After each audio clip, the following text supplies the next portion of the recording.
Yes, friends. Now, let's talk about the life cycles of threads. How does the life cycle of threads work? Now, the main point here is this. Basically, what you're doing is creating a new thread and running your code inside that thread, friends. The structures you have running inside the thread will operate within the runnables, friends. But there are some situations here. For example, let's think of something like this. Let's say you're working as a chef in a restaurant and there are two chefs. There's a master chef, and at the same time, an order comes in that requires using the stove. There's a specific stove, and that stove needs to be used. Now, just like how we start threads at the same time. You're a chef. Both of you get an order. Both of you need to work at the same time. So, when it's time to use the stove, who gets to use it? Can both of them use the same stove at the same time? They can't. So what happens then? What needs to happen? Now, this is where some concepts come into play. If one of the chefs is using the stove, that means that person has blocked the stove. In other words, that person is at the stove. So, can someone else use that stove? They can't. So what will the other chef do?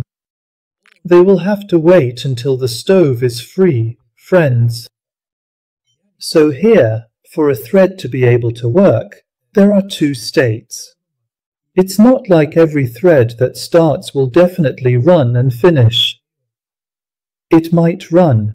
There are certain things it needs to do while running. It may need to wait in order to do those things. So here, in the blocking part, when a thread starts a task, it can say, I have blocked this. For example, what could that be? Let's say there is a value. There was a topic I mentioned in our previous lesson. If, by chance, two threads want to access the same variable in the same memory region. So, let's say we have a value called 100. So, what did we say? It's the number of users, for example, follower, like followers and following. Say 100. When someone unfollows, this number is decreased. And when someone else follows, this number needs to be increased. What happens if both access same value? Both fetch value 100 same time. While one sets the value to 99, the other sets it to 101. No, it's not. This is exactly where, just like I mentioned earlier, how someone says I'm using the stove and blocks it, when someone accesses a value in our code, they block, lock, or put a lock on that value. Now, when it's locked and someone else tries to access that value, they see that it's locked. It puts its own process into wait mode, makes it wait. Until when? Until the lock is released. It waits until the block is lifted. When the one who was continuing the task removes the block, the one waiting can access that value. So, when you use block and waiting like this, as I mentioned earlier in the follow part, if someone unfollows while performing that operation and another tries to read that value at the same time, they see it's locked, so it goes into waiting. When the other one finishes its job by reducing the value from 100 to 99 and unlocks it, the one that was waiting becomes runnable, starts running, starts working. This way, it checks the value and sees that it's 99. Then it sets the value to 100. See what happened? With a block wait operation, you actually solved the issue. These are the two main concepts of threads here. The other one is waiting. Friends, time waiting. What is this? This means you can create scheduled threads as well.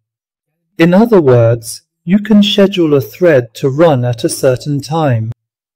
You say, start after 2 minutes, wait. You start the thread, it waits for 2 minutes, and after 2 minutes have passed, it runs friends. You can also call these scheduled tasks. You can think of them like cron jobs. This process, your thread starts, performs its task, runs. Then, when it is complete, when it finishes, that thread is terminated, friends. That task is closed. In other words, the thread is ended. And in this way, the basic life cycle of a thread is completed, friends. The life cycles and working principles of threads are like this. These concepts are important, friends. Now, of course, besides these, we also have other concepts, friends. For example, sometimes a thread locks a variable, applies a lock. But before it can unlock it, that is, before it can perform the unlocking operation, a problem might occur. Because of this problem, that value might remain locked. Someone else, since they're waiting for this operation, stays waiting indefinitely. This can cause a deadlock, friends. The problem here is that the first operation causes this fatal locking, because it couldn't complete its operation. For some reason, since it also locked the thing, the value, it couldn't unlock it. That's why it might have caused a deadlock, friends. We pay attention to these as well. These are another one of our concepts.